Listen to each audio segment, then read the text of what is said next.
right, today we're checking out the biggest rage baiters by Wordy. The biggest rage baiters of all time. Okay, this video. Mikey and Simba gotta be on this list. For you, yeah. In general. In general. Video just had to be done. You guys really seemed to like the last video, so I figured I had to run it back. Now, rage bait is an art form, okay? It's done to pretty much just make anybody as mad as possible. There's many methods to the madness. Some people might just instigate to rage bait, or some people might go about the method of being dumb on purpose, like Patrick, for example. Or sometimes people are just really, really annoying to the point where at this point they gotta be rage baited because there's absolutely no way somebody could be this annoying. All right, anyway, so let's start off with Gumball. I feel like my best form of rage bait is when the activity or the situation is already happening and I jump into instant. I feel like that's my best. Instigating? Yeah, instigating. Yeah, that's what I was looking for. What you think yours is? What you think yours is? Struggling to get there. But no, I wasn't struggling to get there. I was just putting an example on it. What's yours, Twin? What's your best rage bait art? I don't rage bait. Gaslighting is his best. There it is. There it is. Okay, Gumball had to be... What the fuck? All right, I'm just gonna ignore that. But anyways, Gumball was always trying to annoy everybody. I don't know what it was, but he spent one episode trying to annoy Alan so much to the point where Alan just breaks and gets mad at him. Like, this dude... However, all right, we gotta talk about it because we're gonna talk about the episodes. We gotta talk about the episodes. All right, so Pete. All right, Gumball was trying to annoy Alan because Alan seems like a goody two shoe. That he was too good, right? He was trying to break him on purpose. And when Alan finally crashed out, crazy part, Alan wasn't even crashing out. He was acting like he was crashing out just to give Gumball what he wanted. Ed Ass wanted to ruin his life just so Alan would get mad at him. This is the status update he put on his Elmore Plus. God damn, bro, what the hell did Alan do to deserve that? And every single time Gumball did something to him in this episode, it just looked like Alan was about to just start crashing out. And honestly, it's a very understandable crash out. And every time he was about to, he just hit this weird ass face. I don't know what the hell this is, but to show that he was unfazed by what Gumball did. Now that he ruined his social life, he wanted to ruin his relationship. He put Darwin's face on a balloon and just had Darwin just kiss everything, even a goddamn toilet. And I don't know how Alan held back from crashing out here. I would have started throwing hands, bro. I'm not gonna lie. Bro, Gumball really was. Hey, he was the villain. That nigga was crazy. He was the villain. He was really crazy. Like, looking at it, he was really crazy. Not only did he produce the pictures, he had his brother kissing all kind of shit just to piss another nigga off. He really would have been over. And the amount of times that Gumball got mad at Alan, at this point, Gumball is the one being rage baited for trying to rage bait. Okay, I don't know if that made any sense. And he already went too far right at the beginning, and then he asked Darwin, oh, am I going too far? After he shows a... That boy Darwin was like, no, you already going too far. You're going to prison. DVD to Alan of his parents getting turned into balloon animals because he sold them to some clown on the street or something. And at the end of the episode, Alan pretends to fall for Gumball's rage bait, and Gumball walks away thinking that he finally was able to rage bait Alan. And I mean, it really was 1 out of 10 rage bait. All he did was just wipe his feet across the floor so they would squeak on the floor. You know, that wasn't really top tier rage bait, but the one time he did successfully rage bait somebody was his arch nemesis by the name of Rob. Now, Gumball forgot Rob even existed. He left... I mean, if his arch nemesis, then fair game. It was like one-sided. Oh. It was like one-sided. Because he didn't even know who Rob was. Okay. It was like, yeah. Wait, so he didn't like Rob even though he didn't know Rob? In Yo-Yo chat like a week ago, I seen a nigga say, and I quote, yeah, chat, we, not me, all collectively trying to crack Aaron. What? Yeah, we never going back to Yo-Yo. Rob and the boy. He didn't even know what Rob's name was in one episode, so that's why Rob hates him. And in the episode called The Nemesis, Rob stopped hating him. His new nemesis was now Banana Joe. And the way he decided to get Rob to come back and be his nemesis was to rage bait him. Rob was setting up like these goofy ass, oldest trick in the book ass traps the entire episode. And Gumball just goes up to him and just starts distracting him every single time he's about to get Banana Joe to fall for his trap or whatever. And somehow Gumball just fucks it up for him every time. And I don't even know if he was intentionally rage baiting here. I think he was just being him, but regardless, it's fucking hilarious. No, but this dude, Rob, got so mad at him that he just grabs him and just starts shaking him around by the neck. But I guess that was Gumball's goal the whole time. He wanted an arch nemesis, so I guess he successfully rage baited. And I've seen videos of this all over TikTok, and well, that's what inspired me to make this video. It was captioned some shit like, when you successfully rage bait, bro. And honestly, that really really is how it feels. Okay, but now we got a sleeper pick. We got Bugs Bunny. Now, I don't know what was... That's not a sleeper pick. Yeah, that's not the at all. king. That's the king. You know what? I'm gonna be Somebody say the GOAT. Between Bugs Bunny and Jerry. The OGs. Who was first, Bugs? I think Bugs did come out first. Yeah, the GOAT. Jerry the Mouse. Like, let's all be so real. Everybody like, oh, Jerry. Why was Tom trying to mess with Jerry? That was Tom's house. That was Tom. This is Wilt and Kareem we talking about. What are we talking about? I'm saying. This is Wilt and Kareem. Bro, this Bugs Bunny. This is Mike and Kobe. Yeah, bro. But this dude was just a menace. I remember as a kid, I'd see a bunch of episodes that would air on, I think, Boomerang or Oh, and then you remember the one little, two little, yeah. I was like, bro, what? Cartoon Network. It was Elmer Fudd trying to hunt Bugs Bunny during rabbit season. And even when, like, Elmer Fudd is about to shoot him and he's got, like, a fucking shotgun barrel pointed at his face, he always looks so confident because he knows that he's just gonna trick Elmer Fudd every time and just rage bait him. And he does every single time. It's kind of like also the coyote trying to catch the Roadrunner too. Like, bro never gets the Roadrunner. But it was just insane. I feel like the coyote is really his fault. Coyote. Like, he's like, I'm faster than you, better than you, smarter than you. You just being greedy for real. Like, you can't catch him at all.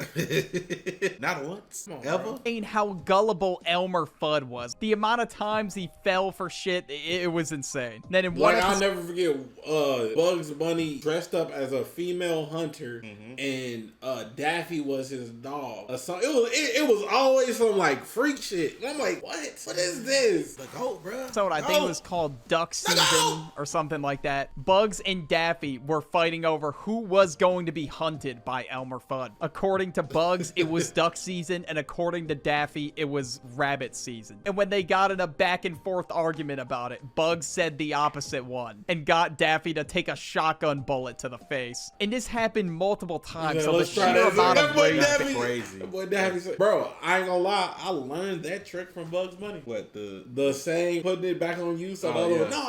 That literally is the first time I ever saw that used in the real world. Probably a lot of people, most of us, for real. Like, yeah, except these 2000 jits. Bro, y'all ain't never seen nothing. The craziest part, bro, y'all, the kids that never experienced Scooby-Doo, Where Are You, Looney Tunes, OG Tom and Jerry, y'all missed out. Like, granted, we was watching reruns, but we got to see all of it. Hating here was crazy. But at the end of the episode, it ends up being Elmer season. So Elmer gets hunted by Daffy and Bugs. Crazy ending. But Bugs would also often rage bait Yosemite Sam. Now, I think this took place in the 1981 movie. And now I found this clip when I searched Bugs Bunny Yosemite Sam. And pretty much, this dude was trying to have a Western standoff with somebody. And the whole time, Bugs was just rage baiting him. He didn't follow the rules of the standoff. He was already saying he had onion breath at the beginning because he got up in his face. And Bugs being a rage baiter is definitely one of the reasons why I think Looney Tunes is hilarious. Now we got Stewie. Now Stewie always has something to say. He's that kind of rage baiter. He'll say the most out-of-pocket shit just to try to get you mad. And this isn't specific episodes. Like, this is just who he is. He just followed some random fat guy with a tuba. And Chris as well. I don't know why he's like this, but this is the type of funny-ass shit you'll see him doing in a lot of the episodes, to be honest. And literally every episode, he's making wise-ass remarks to get everyone mad. Or, like, probably the most iconic example I could think of was where he was like, Mum, Mummy, like, for 2 minutes. Right. And when he do, Cool Whip. Yeah, why you saying it like that? What's up with Cool Whip? I think I low-key would put Roger. I would put Roger over Stewie as a rage bait. Roger, American Dad, right? Yeah. Like, if we go on that route, I would put Roger as a more god tier rage baiter because that's his thing. He might be in it. It's straight. Lewis, Mom, Mommy,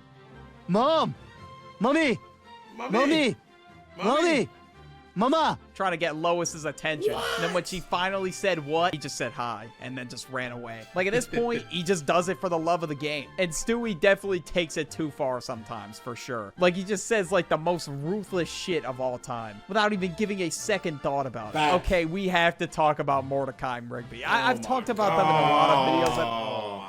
After learning the whole premise of the show, I can agree. Even being an outsider, rage baiter. Yeah, D1. Them and pretty much everybody in the show except for Ben. this point, but I mean, they just fit the qualities for a lot of these characters. And when it comes to rage baiting, okay, there's no stopping them. In the episode Lunch Break, Mordecai and Rigby order this super sub sandwich that's like $80. It was like a 8-foot long sub or something like that. And Benson's reaction when they open the trunk is just priceless. But Benson, looks like Prince Trunk skit meat, bro.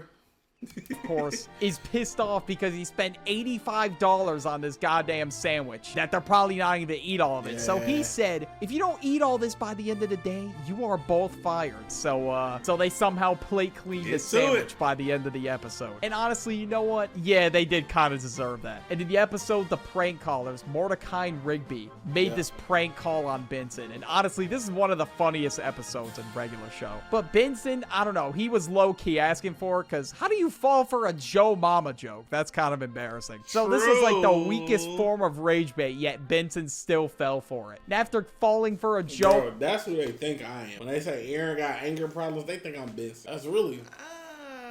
It's really Mikey. No, I like how you like to put it off on It's really you, bro. Aaron is the most unself-aware... Cap. Nigga with an attitude. Cap. Cap. Yeah, nigga, he gave them the idea for NWA, bro. It was him. Cap. It was me. It was him, He bro. was there. Mikey would probably eat all of that with no teeth. What? The sandwich, of course. Right. Guess who's back again with gamer subs. What's up, chat? You might be asking how did Conor McGregor get here? You're asking too many questions. The boys over at InternetCity have teamed up with gamer subs. If you go to gamersubs.gg/InternetCity right now, you can get 10% off. I'm talking flavors like raw meat, guacamole, gamer fart. And these two right here, we got the nuclear section there, chug juice. You either go, or I'm gonna go with you. Guess who's back again!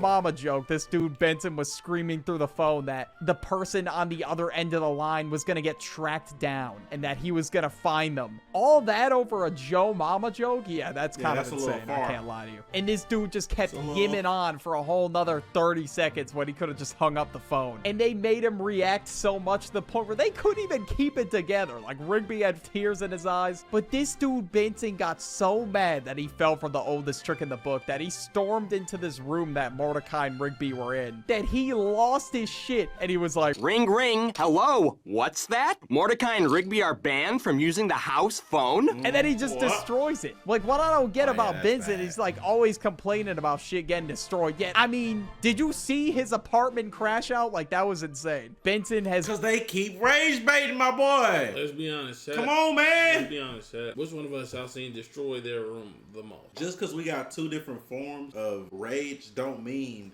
too much. I haven't destroyed my, so I don't know what you're talking about. Yeah, you know what you are, bro. You know they what saying you are. your name. You So know what are we talking about, bro? Come on, Michael, bro. you know what you are, bro. Come on, bro. They saying my name and I've never destroyed. Just because Come on now. there's two different forms of rage don't mean one is so much worse than the other, bro. Right. Gotta have one of the shortest fuses It can I've ever be. seen. And Benson was on You know that what I'm same saying? caliber of David Tearing the Ortiz maps just off the smashing the wall. phone in the dugout. And Maps off the wall. We got clips of you tearing the maps off the wall. What maps? Huh? What maps are you talking about? Maps. Maps Yeah, on the wall. maps on the wall. Maps on the wall. Behind you. Never The torn- posters? Never torn those off the wall. On the cloud. Oh, those. I've never torn. He pulled them off the wall? When? Wait a minute now. When? They said they got clips. Drop it. It dropped them clips. We didn't see that after this drop video. And Benson is also responsible for a bunch of shit getting destroyed around the park. Like, this dude is responsible for, like, smashing so many things. It's unreal. Okay, that sounds a little crazy out of context. All right, moving on. But sometimes Mordecai and Rigby rage bait each other, all right? Maybe sometimes they get a little bit bored It's of inevitable. rage baiting Benson. He has It's very inevitable. short fuse, so obviously he's gonna fall for the rage bait. But sometimes Mordecai will rage bait Rigby. In the episode Death Punchies, Mordecai decides that he's gonna be player one. Rigby wants to be player one in the game, and Mordecai knows Right, he'll plays beat Rigby in punchies. punchies. So he says, let's play punchies for it. On purpose, knowing that he's gonna win. And then when he does, Rigby gets mad at him, and he's like, oh, it's not fair, whatever. Because obviously Rigby was not beating anybody in punchies. Skip sent him to the the ER one time. Jesus. And he did He actually permanent died. damage to one of his cheeks, so they call his ass the One Cheek Wonder now. Then Mordecai brought that back up and, started using it as rage bait, of course. Then Rigby throws this phone book at a closet door. Then it opens to a page, and it gives him a number to a Death Kwon Do place, where he wants to learn the punch of death, so he could finally beat everybody in Trying to punches. kill him, bro. And then eventually he does. He starts throwing haymakers with anything, anybody at the park. Doesn't matter to him what it is. And he gets extremely carried away to the point where he destroys the entire park. Mordecai learned defensive moves, came back, and fought Rigby in a 1v1. And during the whole thing, he was still rage baiting him. He said his punches were trash because he kept blocking them with defensive moves, and that he said he was never gonna win at punchies no matter what he does. And yeah, let's keep it a buck for a second. Oh, he got certified certified ones. Yeah, he's certified. He is certified. You know what would piss me Like, I'm off? already mad at you still poking. You know what pissed me off? What? If I was an actual pro or amateur boxer working to be pro, niggas in the ring, I hear him do. That's all you got? That's all you? I swing, I miss, he tick. No. Bro, come on, bro. You know what pissed me off and I've been seeing? You know the dude, I think it was Evo, the fight game? He was, I ain't seen that. bro, the dude, he's supposed to like one of the coldest fighting game players of all time. And the dude he fought just whipped his ass and he just,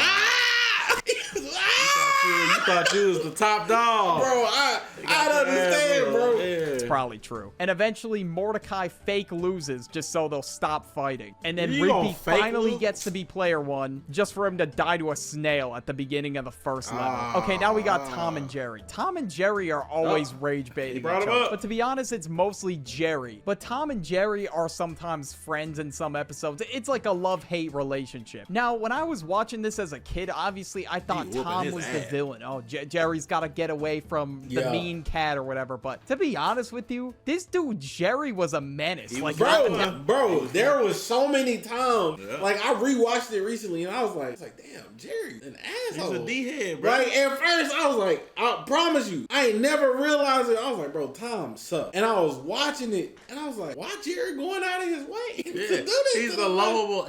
He's a lovable dickhead, bro. Like, yeah, You think he the one to like, but then you're like, wait a minute now. like, why is he doing this thing? Why he Now going I'm like looking that? back at the show, the amount of injuries and pain that Jerry has caused Tom Bro, is pulling unreal. him through? So honestly, there really is no villain. They're kind of just beefing with each other, rage baiting each other or whatever. Sometimes it's Jerry that starts it, sometimes it's Tom. I guess back just and to cite an forth. example, there's this one episode where they went to the beach. I remember watching this one as a kid. The whole time they were just messing with each other. Like the moment Tom got there, he just plopped all his stuff on top of Jerry. With them, sometimes there is no harmony. There is no living a normal day. They just went back and forth at it the entire day. I've never seen a beef so persistent in my entire life. SpongeBob and Patrick. All right, they gotta be top 3 at least. There's no way. The amount of clips I've seen floating around IG reels. Rage baiting TikTok. Squidward. Rage baiting Squidward, yeah. But it's like they not purposely doing it. They just kind of stupid for it. Of Most SpongeBob of the and time. Patrick Most of the rage time. baiting Squidward is unreal. Or just Patrick being so dumb to the point where it's gotta be on purpose. This is our There's no- Yo-Yo and CJ, basically. This is, No, because CJ don't rage bait. Yo-Yo. No, like they both do things. They're not rage baiting on purpose, but when we try to do stuff, the slowness and in it, bro. I think CJ. I can't put CJ as low as Yo-Yo. as low as Yo-Yo. You know what I'm saying? Like CJ deserved to be up there. You know what I'm saying? Yo-Yo and Stanley. I didn't even put Stanley. No, after last week, Stanley's in it, bro. They literally. I said, hey Stanley, you want to go live with us? He's like, yeah. All right, I already got your stream key. Just do your Twitch title or your Twitch info. He said, I bet. Then he said, wait. What's that? What that? How I do that? What? Wait. What you mean? I said, do your Twitch info, your title. Our friends are hilarious. He said, what? Wait, we ain't really certified like what you did. Stanley, the title of your stream, log into, nigga, log into your computer and name the stream, bro. Our friends are hilarious. He almost got me, boy. Boy. Like at this point, he's got to be purposely pissing them off. In the episode Mermaid Man and Barnacle Boy 3, this dude SpongeBob was teaching Man Ray how to be good. Like he signed his ass up for goodness school. I don't know. In the This is your first wallet? lesson, SpongeBob had Patrick drop his wallet and had Man Ray go through a what-if scenario. So he gives if? Patrick the wallet back. He was like, excuse me, sir, That's you not drop mine. your wallet? And Patrick just... Speaking of, That's not my today wallet. I'm leaving the store, right? I'm leaving the store. I'm in the car. I'm about to pull out. I see a black dude E-line into the car. I just accept my fate. I'm like, I don't got my gun. I'm gonna Right. get slimed out. Oh, he found the clip. Oh my God. Oh yeah, I need to see Oh this. my God. He found the clip. What is this? Found the clip. Oh, it's me. We thought you were saying Aaron. Bro. Oh, we thought you was talking about Aaron. Oh yeah. No, that's ain't nothing, bro. We wasn't saying I don't. You know what I'm saying? Like shit. I was just saying two different types of raid. Anyway, You know what I'm saying? I thought I was about to get slimed out. Long story short, I had left my wallet in the store, and a dude ran to give it to me in the car. Oh, you thought you was wild.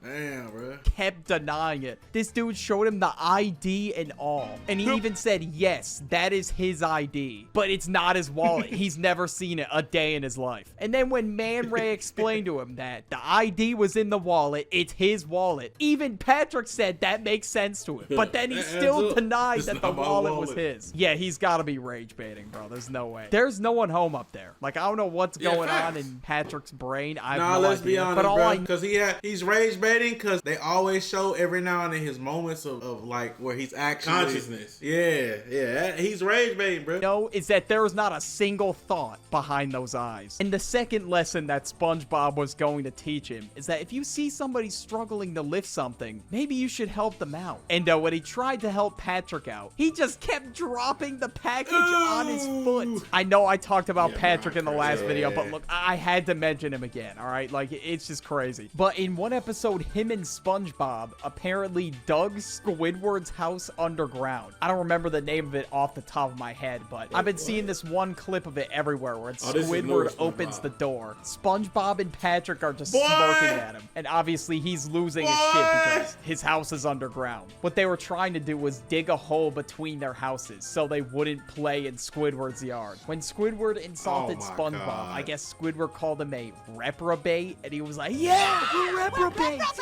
Yeah. Like, what the fuck? And then most importantly, this dude Patrick said, no need to thank us.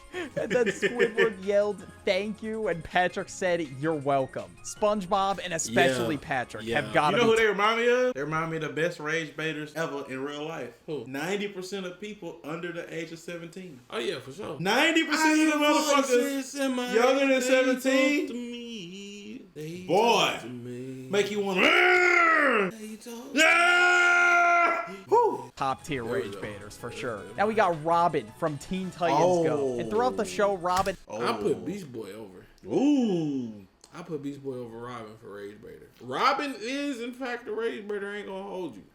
But Beast Boy. Parents Has a be rival rage baiting called- worse? No, I don't think you understand. Sometimes they got a good amount of parent rage bait out there, but a lot of the parents child situations be the dumbass kid. You talk to me. And I'm pretty sure me and Aaron had some dumbass moments. You know what I'm saying? It's like when I got in trouble for shooting somebody's window out. Why the fuck was I shooting at the fucking house with a glass thing by somebody? Why was I doing that? It just be like Still in the rubber dumbass shit. ball. Huh? Still in the rubber band ball. Still in a rubber band, but why the fuck did you steal a ball? Is there any- Why would you do this and that? And Trying to run away. Come on, Good man. Flash. And now Robin wanted to beat him in a foot race. And when they lined up for a foot race, Oh, this he broke dude his Robin leg. hit him in the knee with a staff and then just ran to the finish line. And in the episode Sour Grapes, this dude was rubbing it in the entire episode. Even though, okay, yeah, he obviously cheated. And I guess he said that he was enjoying the sour grapes that he bought. I guess that's just a metaphor for being salty. I don't know. And then this dude made a whole song about it. Like, I don't know why the hell he Yeah, made a yeah, song, that's rage but bait. for the That's entire out. episode, Robin just desperately wants to beat Kid Flash in this, I don't know, crime season or whatever the hell it is. But 9 times out of 10, I feel like they are not fighting crime, which is kind of crazy. And at this point, he's just rage baiting him just to cope with the fact that he cheated. Because any other time, he's losing. Or actually, my bad, guys. He's got that all day. And now we got the most recent example I could find. In Squid Game, player 456 was rage baiting player 388. And to be honest with you, I haven't gotten that far yet, and I really don't want to spoil it. My brother, the Duck, already watched season 2, and pretty much what he told me. But I've been seeing this clip on TikTok, and, you know, I thought I'd have to include it, because the entire episode, 456 was rage baiting him. Literally just by staring at him menacingly whenever he could. No. Don't spoil. No. This is all I'm gonna say. Cover your ears if you don't want to hear it, or click on the video because it's the end anyway. He wasn't rage baiting. I can't. Okay. Aaron. Yeah. Aaron. I just want you to answer this question. Yeah. On TikTok, and, you know, I thought I'd have to. You think that's rage bait? Nah, that's me mugging. Oh, that's what he was doing? He wanted that nigga. I'm not gonna spoil why, but you can see that's not rage bait. He wanted that nigga. He wanted him. W video though, bro. W video.